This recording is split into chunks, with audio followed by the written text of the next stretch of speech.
Hey folks, how are you today? Ben Cola here, and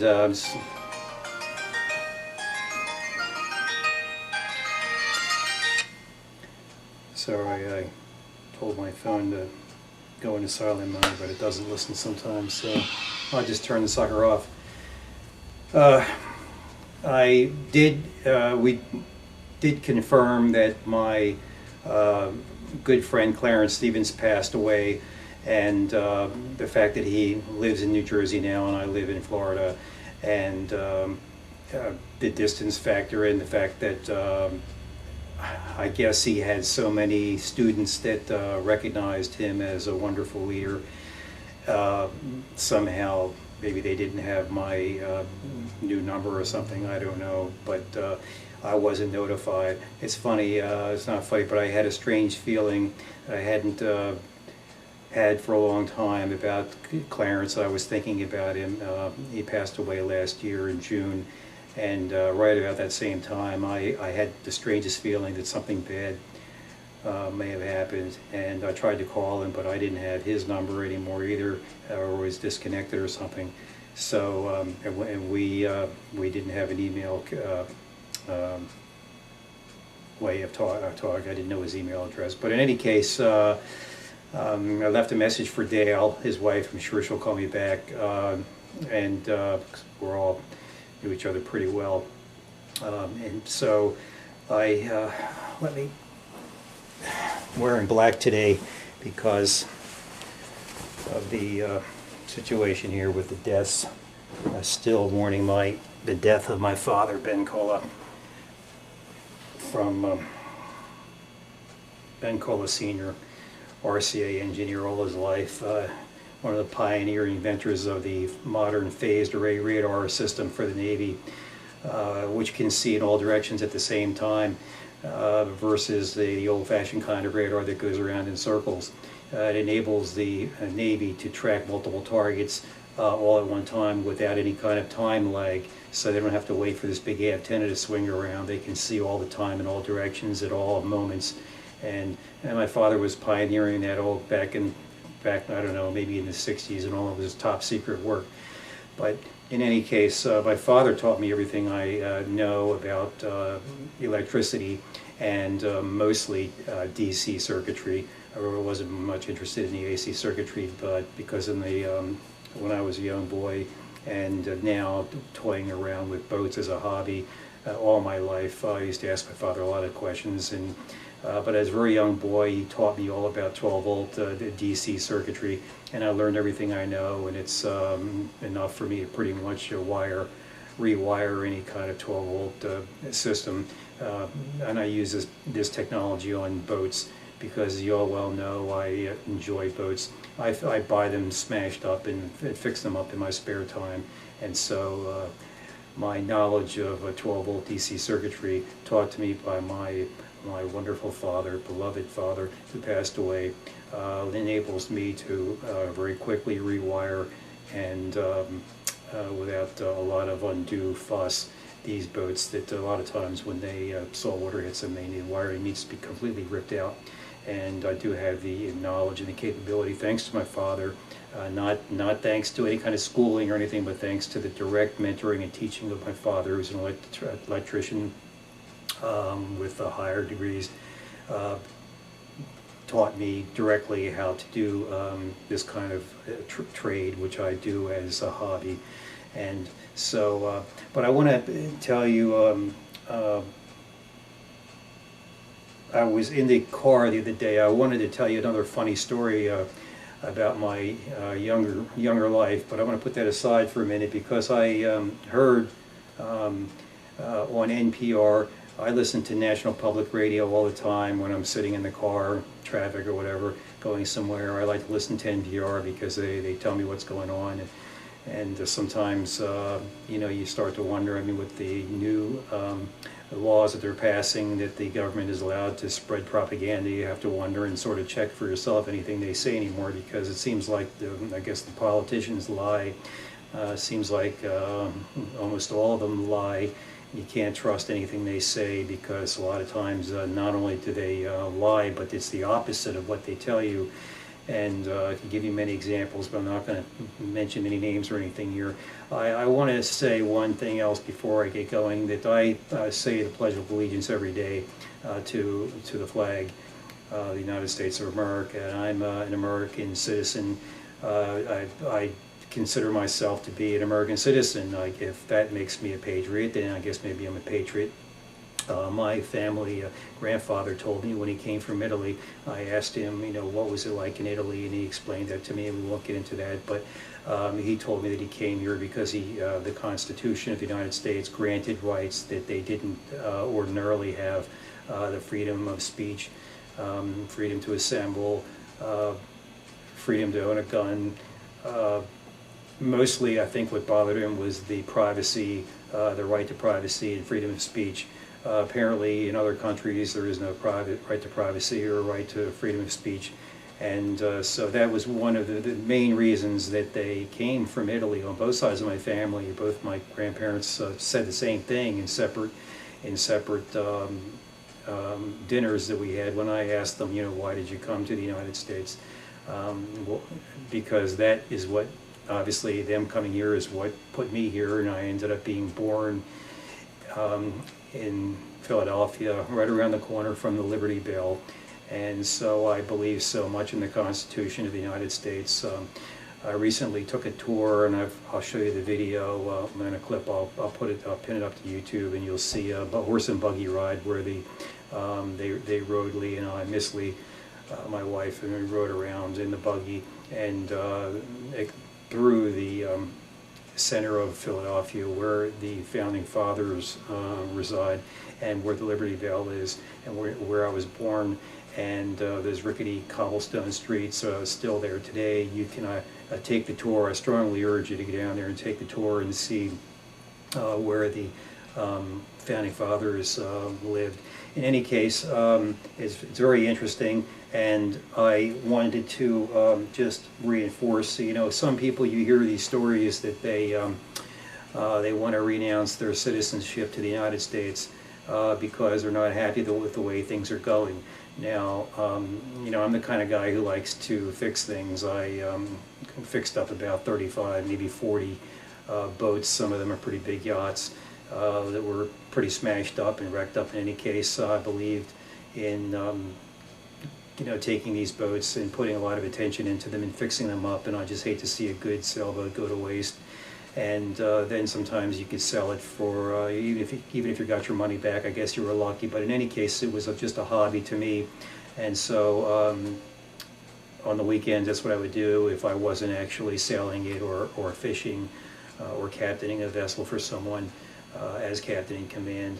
But this is my passport. And you can see I am a U.S. citizen now.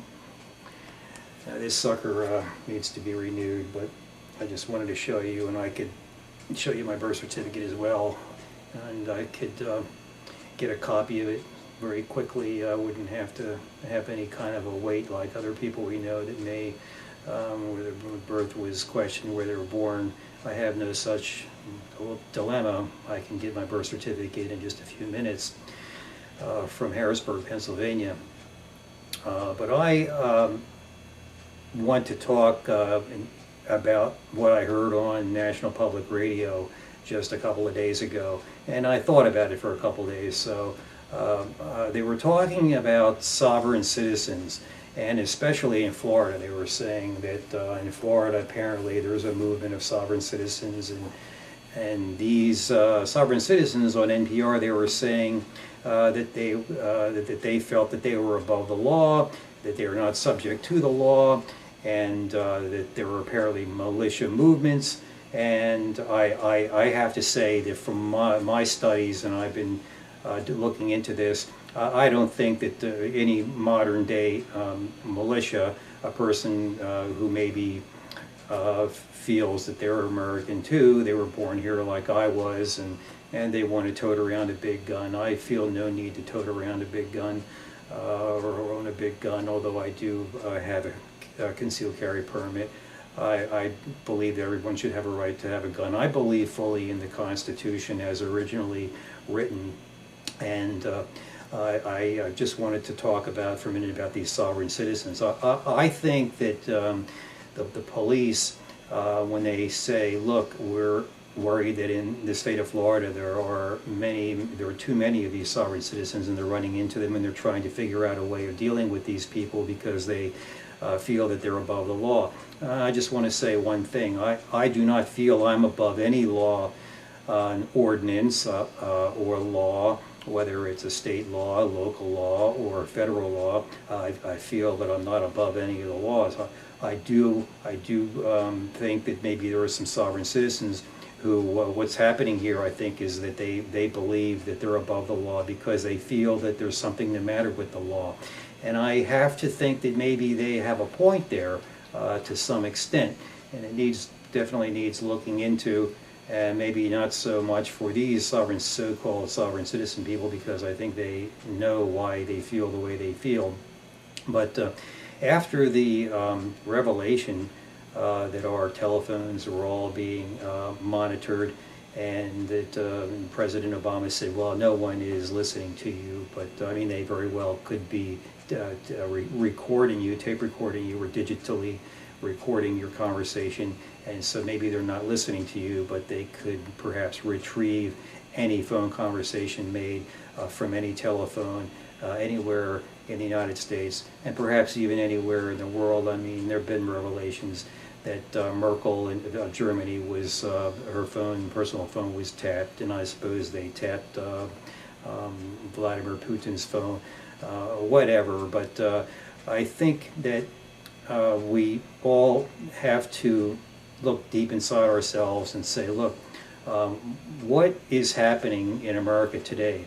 Why is America different today than it was in 1950, 1960? I mean, we had some pretty good years, and because I'm 60 years old, I'm one of the people that can tell you, look, I know what it was like living in America through the 60s. I was a child in the 50s.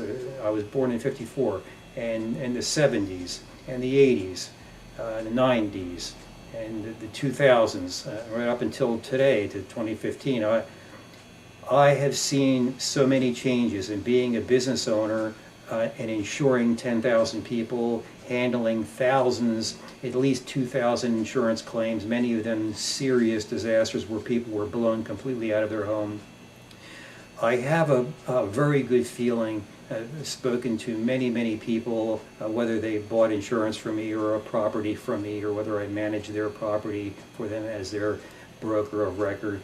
I have spoken to so many people and heard so many situations that I think I have a pretty good feeling of what the average person wants out of being just an ordinary person, an ordinary citizen.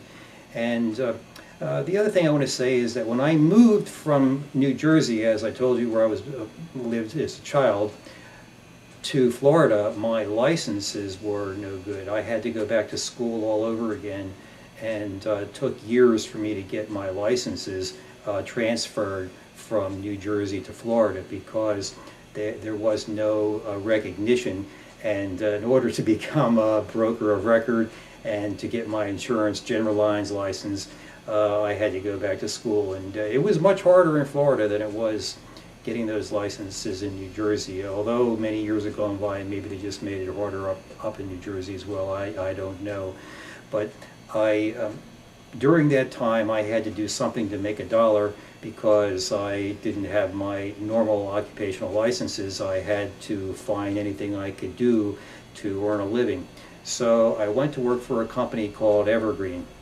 Evergreen is a company that specializes in selling subscriptions to the Disney Channel television channel. So in a way, you sort of worked as a subcontractor for Disney when you worked for Evergreen. And I won 11 Employee of the Month sales awards because I sold so many subscriptions on the phone, and then I was eventually promoted into management.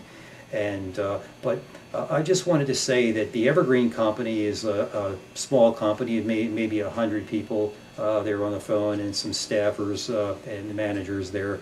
Every day we would have a meeting at the beginning of the day, and we would talk about what happened the day before and how we're going to make things better for today and for tonight's telephone calls. And a lot of times we would get into these, what they called campaigns, where we would call, say, a city. Maybe we would have a campaign in Cincinnati, or we would have a campaign in Newark, Delaware, or a campaign in wherever, maybe someplace in California, and you would get to know these people. And I can tell you that I spoke to thousands, if not more than 10,000 people in every one of the major cities in the United States while I was on the phone. And I have 11 Evergreen Awards to prove it. And I got to the point where I could pretty much tell by your accent where you came from, and I knew exactly what these people wanted to hear in order to make the sale. Although we were on a script and weren't allowed to say anything other than what was on the script, it was pretty much your voice inflection, your energy, enthusiasm, and excitement, what we call the 3 E's. And when we would get into a difficult situation at Evergreen, and Evergreen is a successful company, it's been around for years, even though it's just a telemarketing company. It's a very successful little telemarketing company, and we had a basic philosophy at Evergreen, and I really think that we need to start to look at that one particular part of their philosophy and use it in the United States, try to make things better. They would say, we would say, when I was in management, I would be responsible for saying this too, that when we had a bad day or a bad campaign, as part of this sales meeting the next morning, next afternoon, we would pack everybody into the room, and we would say, look, folks, we need to go back to basics. We're getting off track. Back to basics. And when we were saying back to basics, we had a book. It was like a little Evergreen Bible or whatever, and rules that we're supposed to follow. And a lot of times the marketers would get off script and they would be saying things they weren't supposed to say, or they would be winging it, like I am today. I'm not reading from a script, so I may not follow a perfect outline in this conversation today. But make a long story short, back to basics was the main thing that we would talk about in these meetings, and or it would be a variation of back to basics, and we would try to identify what was wrong, what went wrong, why we had a bad sales day the day before, what do we have to do to get back on track. And it would be management's job to guide the sales crew back onto track. But we would tell them, look, we need to go back to the basics, back to the script, and over and over again we would say back to basics. And I say now that in the United States we need to get back to basics. We are getting off track, and I don't mean that in any derogatory way. I don't mean to say, look, I want to join a militia movement, look, I want to be a sovereign citizen or anything like that. I'm just an ordinary American citizen. And some people have chosen to renounce their citizenship because they're so upset with the way things are going, namely being spied on through the telephone, having your computer hacked, having cameras everywhere, violation of privacy. And since 9/11, the police are allowed to come into your house and look around without a warrant. And then they leave, and they're supposed to tell you within 30 days that they did that, but they routinely don't. And I believe I was even the subject of that, because I actually talked to my chief of police, and he told me that they every single day that they did that in my own little town here, that every single day that they actually would go into people's houses without their knowledge. And he told me that they would go in and out very quickly, and just to look around to see what people were up to. I guess they would look to see if any was up to nefarious. Maybe they thought people were making drugs in their home or whatever, for whatever reason. Maybe they were looking for people who had guns that weren't supposed to have guns, or whatever. But it's very concerning to me about the loss of privacy and the revelation from Mr. Snowden confirming this. The fact that the United States is saying, look, this fella needs to go to jail, and they move quickly to indict him. And then he ran away, and Vladimir Putin gave him safe refuge in the Russian Federation. And I wouldn't want to see Mr. Snowden thrown in prison just because he told us something. I mean, the fact is, we Americans are paying for the National Security Agency to tap our own telephones. So I think because we're paying for it, I think we have a right to know what they're up to. Now, of course, they're going to say it's all secret and that we're under attack, and it's there to protect us from a potential future 9/11. That may be true, but the point is, the NSA hasn't really caught anybody, and all these years they've been listening to our phone calls, and I don't see where they've caught anybody or captured anybody or broke up any kind of plot or scheme, unless it's done in secret. And I can stand here now and tell you that I don't know that maybe there is a secret.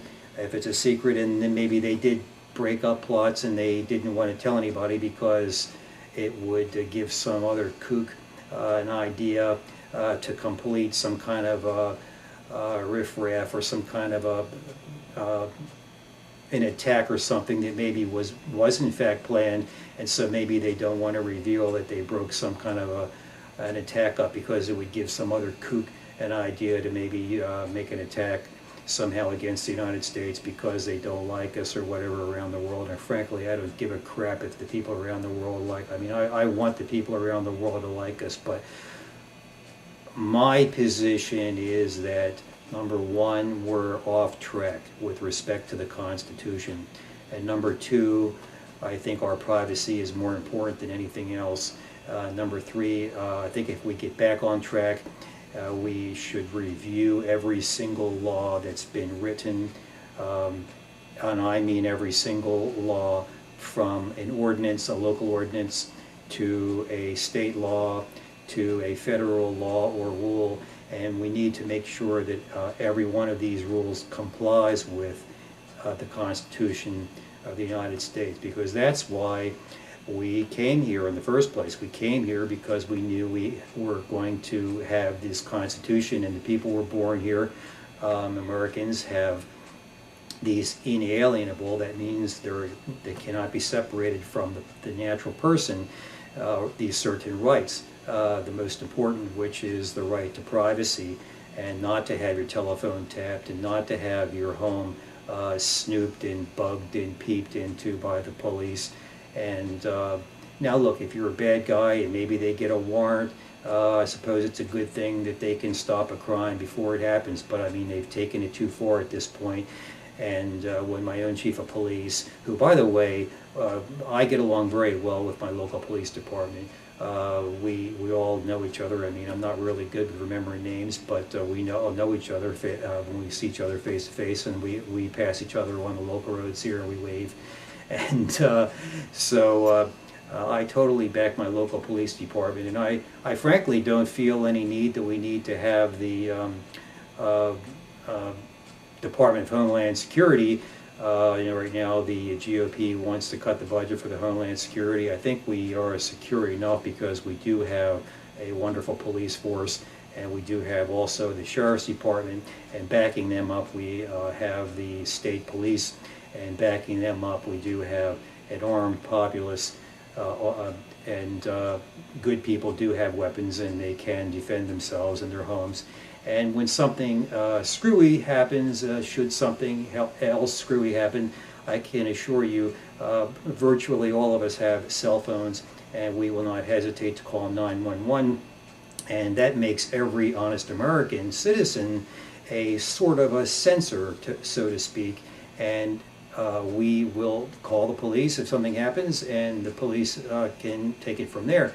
Now, do I believe the police should have a Stryker armed vehicle, or Humvees that have a 50 caliber machine gun mounted on top, or MRAPs? I mean, we're talking about a little town or even a major city. No, I think it defeats the purpose. I think that the town that I live in is a perfect example.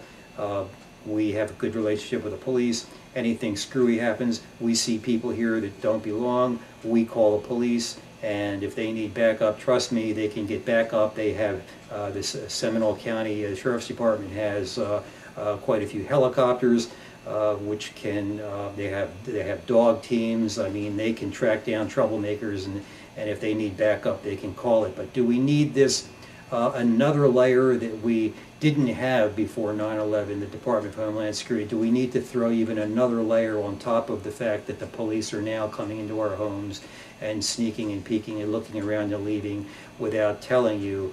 And also we have the FBI. I mean, it's just too much. I mean, one could make the argument that maybe even with the Department of Homeland Security, that now we're going to need some kind of a universal Department of Homeland Security that's even above the Homeland Security. I mean, how many layers of protection do we need? I think it's going to come down to the local citizen. Who is going to be here when a bad person breaks into my house? I mean, it's going to be me and my I mean, if you disarm me, it's going to be me and a baseball bat or something like that. I think that under the Constitution, I have the right to not only own a gun, but I have a right to bear arms, which means I have a right to actually carry it in open. And if I were a convicted felon, I would say no. Then you would give that right, would be taken away. That would be the only way you could take it away. But when you are driving a car, for example, driving an automobile is not a right, it's a privilege. So you have to pass a test, and you have to gain the privilege to drive an automobile. But when you're talking about the Constitution, the right to privacy, these are not privileges. You don't have the privilege of privacy, you have the right to privacy. Now, these are inalienable, they cannot be taken away, and no law can come above these constitutional rights that you were born with. So, for example, if the government wants to pass a rule or a law that is unconstitutional, which unfortunately I believe many laws have been passed under the guise of trying to protect the people, they have made laws that breach the Constitution. And I don't think these laws have made us any safer. I think they bloated the size of the government. They bloated the size of the number of people carrying around these dangerous weapons who they're training these people to point the guns at you. Now, I went through training, and I was always told not to point a gun at anybody. I went through a hunter safety course as well, and I was always told, look, you point your rifle down, your shotgun, if you're bird hunting, where you point your shotgun down, or you point it up. You never point it at anyone or at a home or at a structure. You keep your weapon pointed down. And but the police nowadays are trained, I guess, by the new rules and regulations or whatever, or ways of behavior techniques, I suppose, where they have no problem pointing a 9mm or even a bigger pistol right in your face if they pull you over, and without any evidence that you're armed, and they'll point a gun at you, and then they'll ask you, what's your name?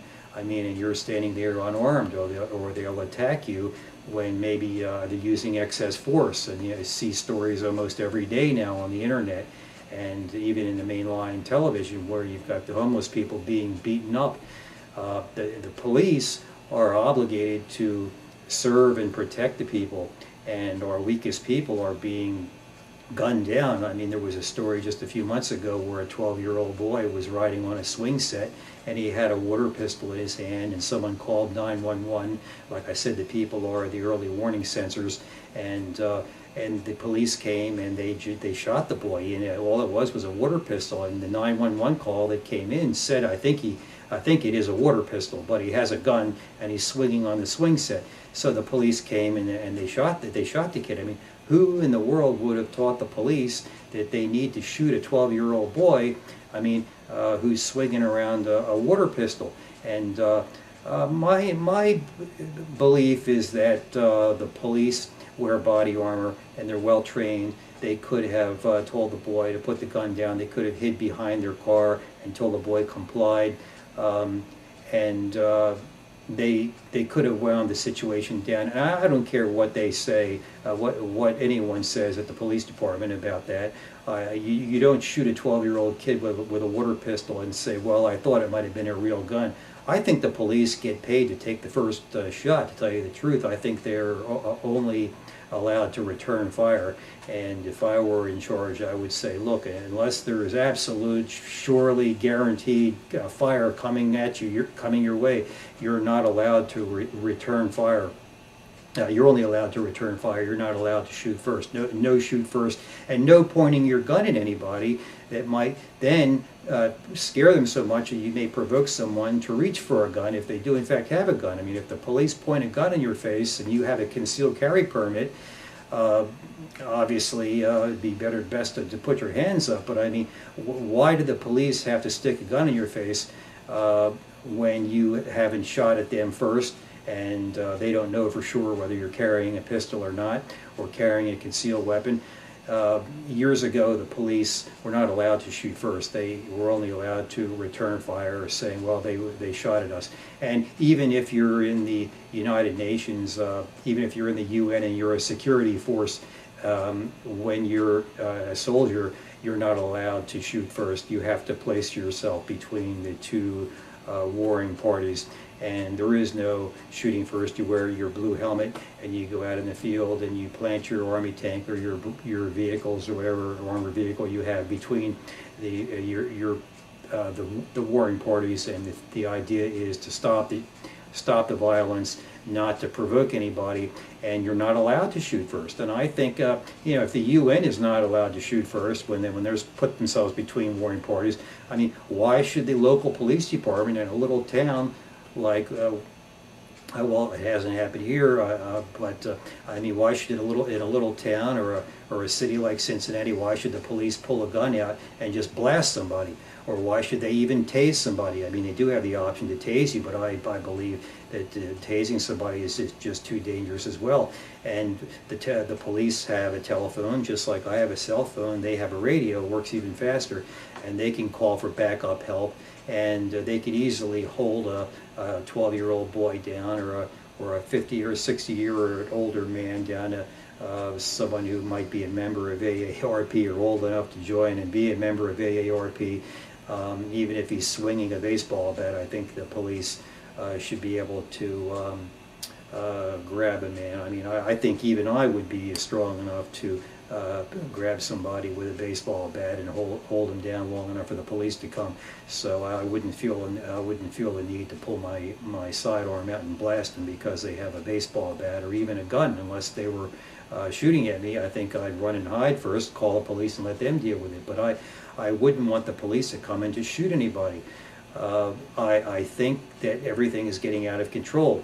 Now, the border, last year, the border became unstable, our southern border, and tens of thousands of people from South America came across that border. Now, President Obama wants these people to be able to stay here, and I think that they came here for a reason. They came here because they want the protections of the Constitution of the United States. They want to get a job. They want an American life. Yet you see these people who are claiming to be, they want to take their passport and they want to turn it in and renounce their citizenship. And I wouldn't do that if you paid me $1 million.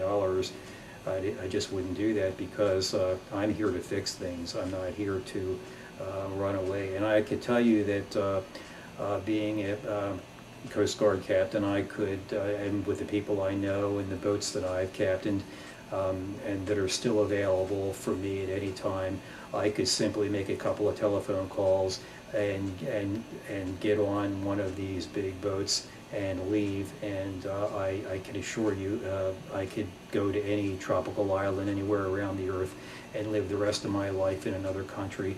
But that would be running away, and I'm not about running away, and I'm not about being militant in any way. I am about fixing what's wrong. And I think what we need to do is we need to follow the evergreen philosophy, and the evergreen philosophy is go back to basics. And number one the basic rules here in the United States would be the Constitution. There can be no law that violates the Constitution. These are rights that you're born with, and they're not privileges like a driver's license that can be removed. So you can't say, well, we're going to remove your constitutional rights. So you do have a right to buy a gun, you have a right to bear a gun, and the government has no right to infringe upon your right, not a privilege, your right to own a gun, bear a gun, unless you're a convicted felon. And also the Constitution says there can be no infringement.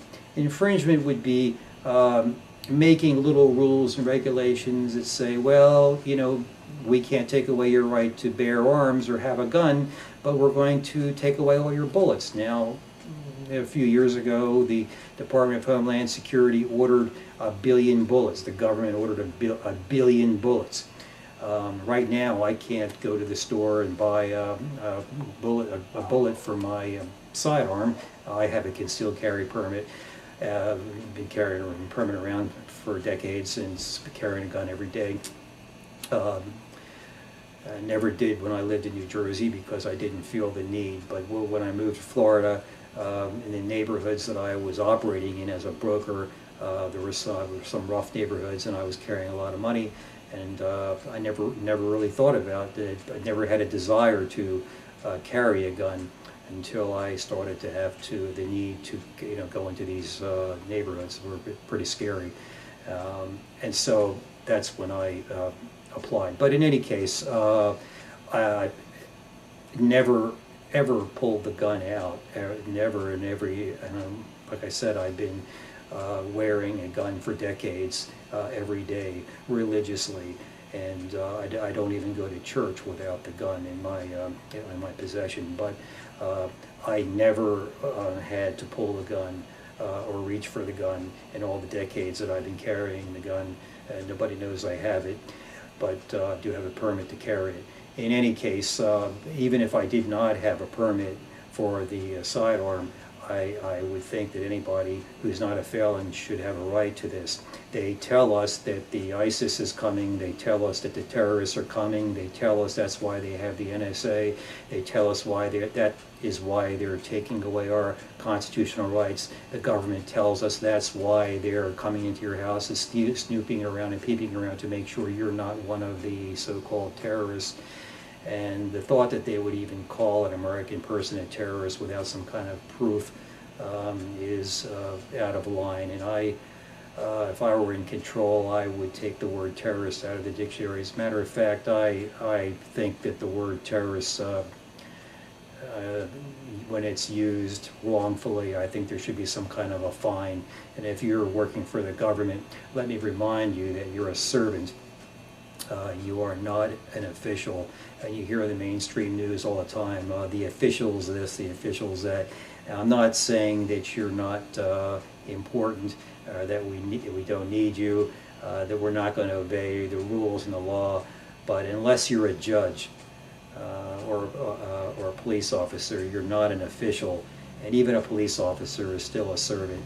But I think we need to stop calling all of our government servants officials, because they're not. They're representative of the people. Your senator, your congressman, and the president. These people serve the people, and they need to do what's constitutionally right. And they need to figure out a way of fixing our economy, of making life better, of making life safe, keeping it safe.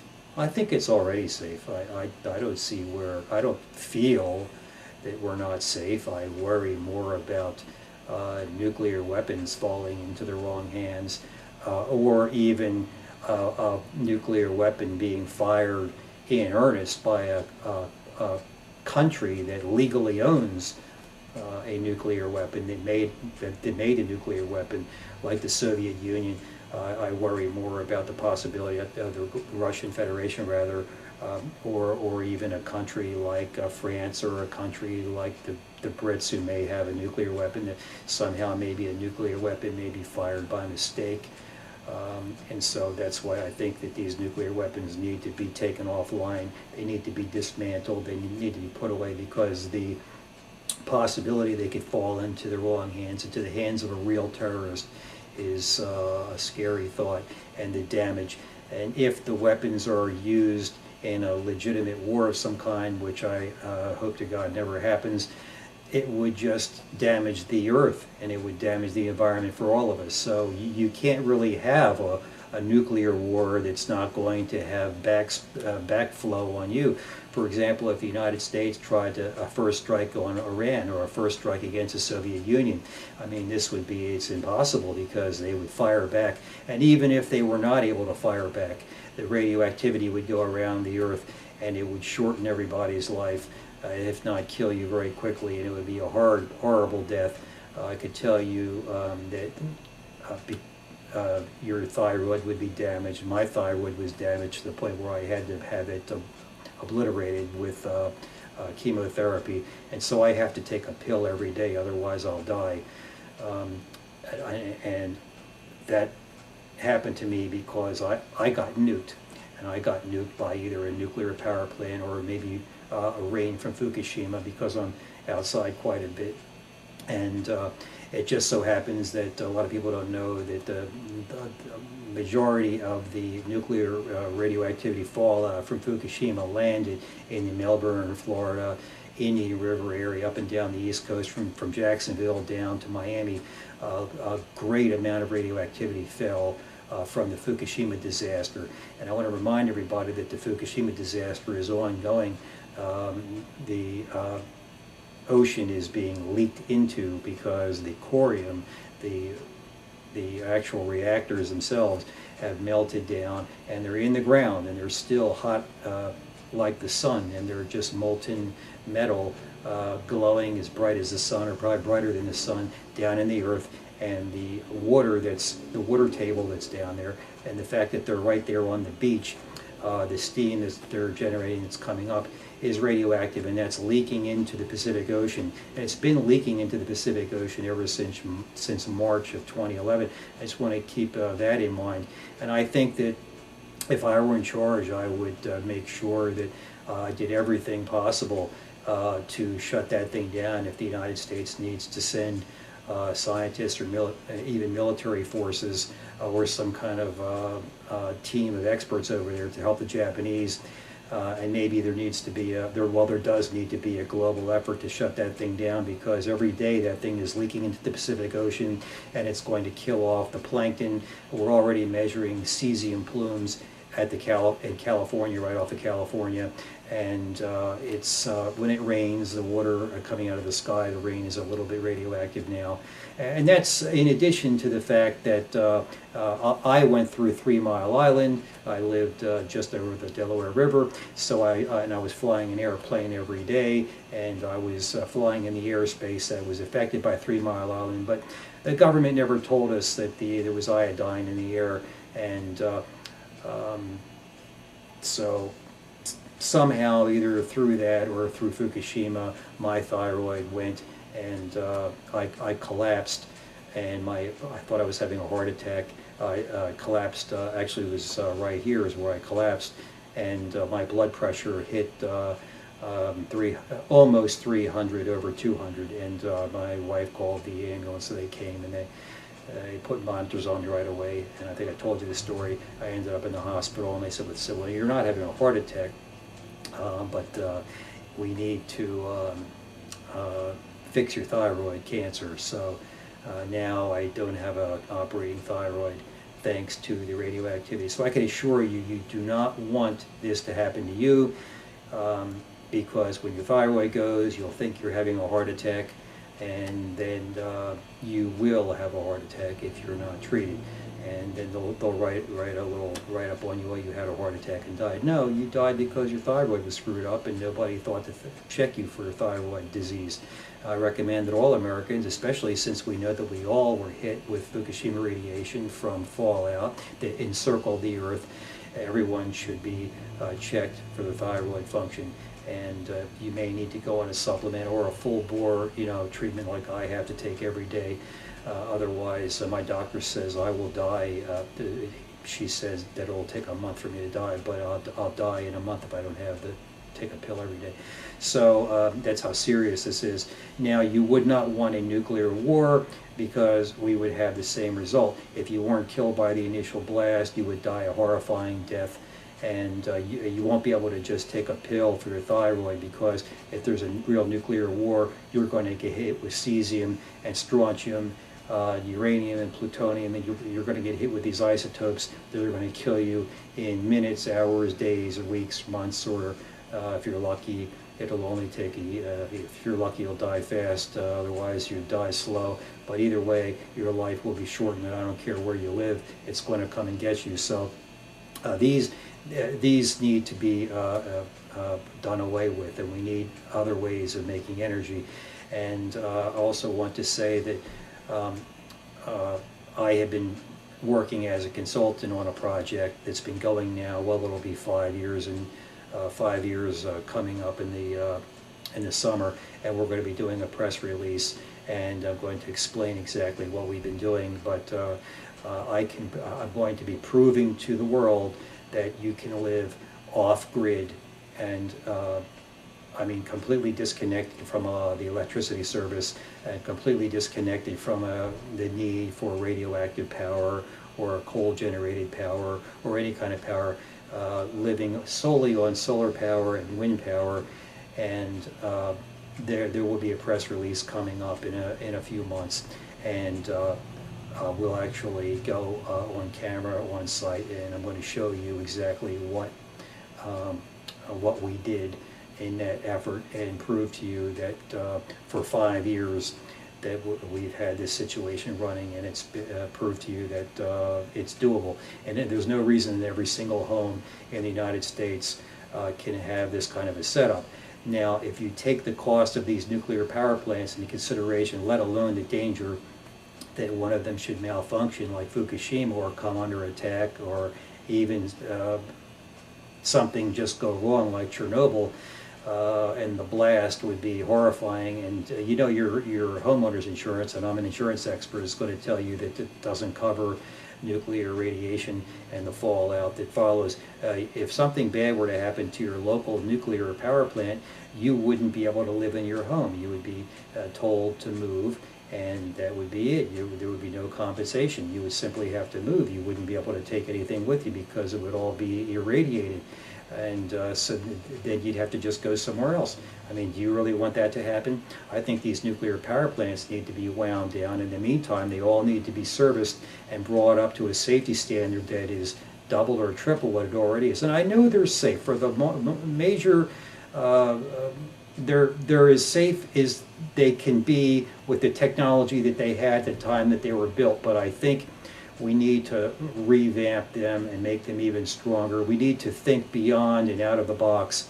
And I think that's where someone like me, who has the mind to come up with new ideas, and not be saying that I know exactly what to do, but I think that I come from a family of inventors, and I think we need to make these nuclear power plants literally bulletproof, bomb-proof, earthquake-proof, and proof of every other way. In fact, they need to be able to run themselves, because if anything bad were to happen and the people who run the nuclear plant had to leave or evacuate for some reason, and there were no one there on site, we need to know that the nuclear power plant wouldn't do anything bad, because the way they are now, they have nuclear fuel rods that are going to overheat. If they should lose electricity, we know now from the Fukushima plant that if you lose electricity and they lose the ability to circulate water, that the fuel rods that are even not in use, that are at the facility, the ones that are not in use at all, will eventually overheat, and then that will cause Fukushima-like problems, and the fallout would just wipe out a large area. So if there were a war, even a conventional war, one has to consider the fact that one of them could be hit, or even if the power goes out and the power plant doesn't have a way of cooling itself because it doesn't have the electricity to run the pumps, that the nuclear fuel that's actually on site, that's there, that's safe right now, would suddenly become unsafe because it would overheat, and a plan has to be put in action. And once these things start to go out of control and they become radioactive, you reach a point where, like Fukushima, no one can go there to bring it back under control, and then everybody is going to have to be pulled back. And if everybody is pulled back for their own safety, then the thing's going to go out of control even more, and you have this vicious cycle where the nuclear radioactivity is going to get worse and worse and worse until finally the thing's going to catch on fire, and you're going to have fallout going all over the earth.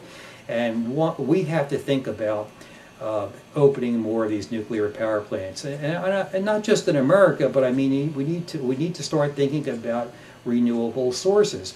And the cost of these nuclear power plants is so high, and I'm going to prove to you when we do our future press release that it doesn't cost much to go off grid, and every house can be brought off grid, and maybe the power is the old, what I call oligarchs, these people that make a lot of money off of nuclear power. Maybe the government doesn't like it because they tax your electric bill, and so that's how they can pay their pensions. And I care about our government servants. They're just servants, so they're not officials.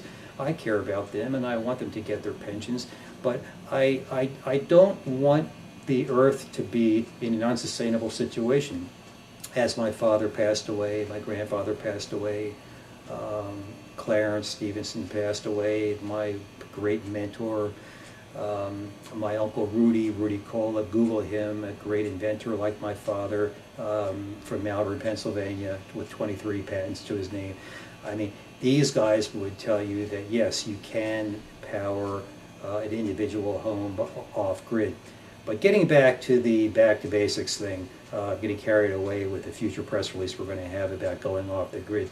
And by the way, the cost to do that is actually less than the cost of building these nuclear power plants. You know, if you build a nuclear power plant and it costs billions of dollars and the taxpayers have to pay for it, if you gave the money to put each and every house off grid, the price would be about the same. It might even be less now, thanks to solar power being made by the Chinese.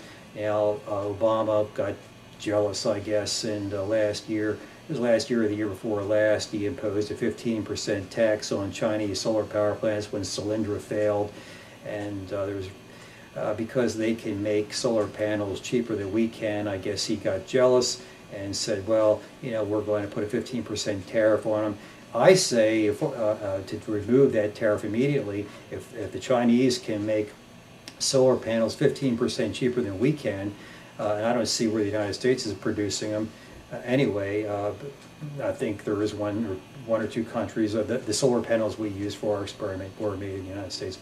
But I'm just saying if they can be made cheaper in China, take them. It doesn't really matter where they're made, people. If they can give us the gift of free electricity that will last until the day you die, it will last past the date of your death, and they can give you the way of powering your home for free, for a lower cost than an American-made solar panel, what difference does it make? It then becomes a gift from China to America. It's a gift. Why look a gift horse in the mouth to check his teeth to see if there's something wrong with the tooth? I mean, if they're giving you the solar panels at a low price, take it. It's free. It's electricity that you're getting for free.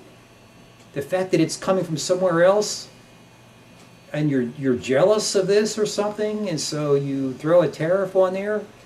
I mean, screw that. The Americans should be making jobs by installing the Chinese solar panels. If they can make the solar panels cheaper there and source them there, get them from China, and the American jobs are going to come from installing those Chinese solar panels on our property and throughout America. And in the meantime, we'll work on the technology to make them here. But for now, let's take what we can get from China. And namely, that would be the cheaper solar panel. But let's get back to the real problems right now facing America. Besides that, I mean, these are all real problems, but we could have hours of discussion. And I promised myself I wouldn't bore you for more than an hour at a time. We need to get back to basics. To me, that is back to the original Constitution. And the top of the list would be the right to privacy. Right now, the powers to be want to put the internet under the Federal Communications Commission, the FCC. I mean, that is absolutely a horrible idea. The only thing that's working right in America today is the internet. Maybe not the only thing, but I mean, it's one of the things that is working correctly, the internet. And it's allowing us to have communication amongst the people. It's allowing our small businesses to thrive. And it's giving us television through the internet and so many things.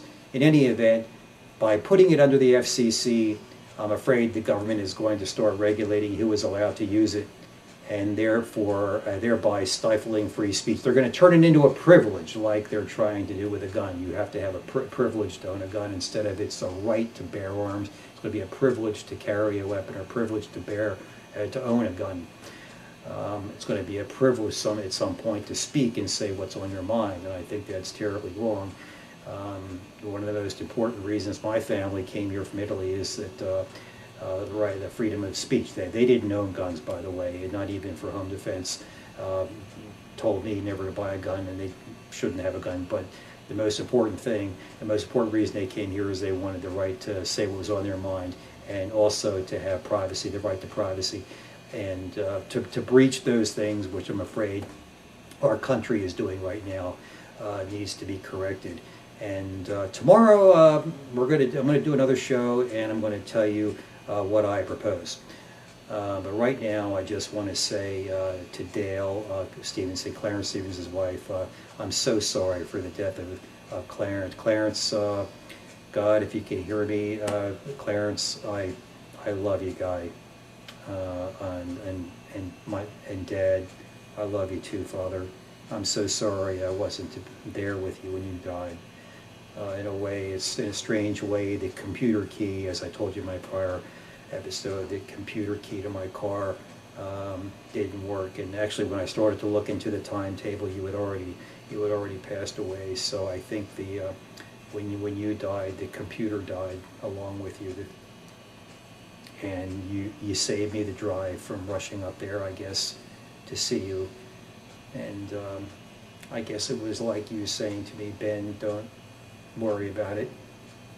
I'm in a better place, and I'm gonna save you from maybe an accident or driving too fast up I-95 to get here, or don't bother coming here because I'm not here anymore, and so he stopped me from a wasted trip, I guess.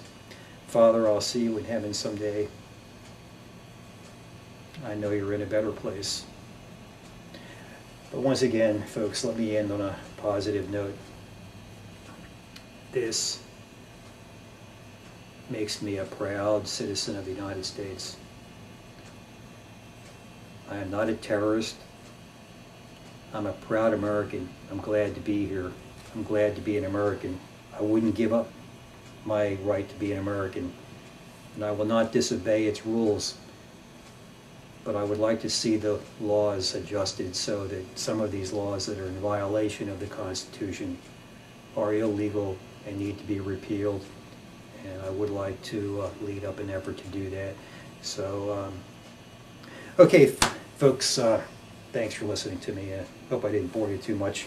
Bye-bye.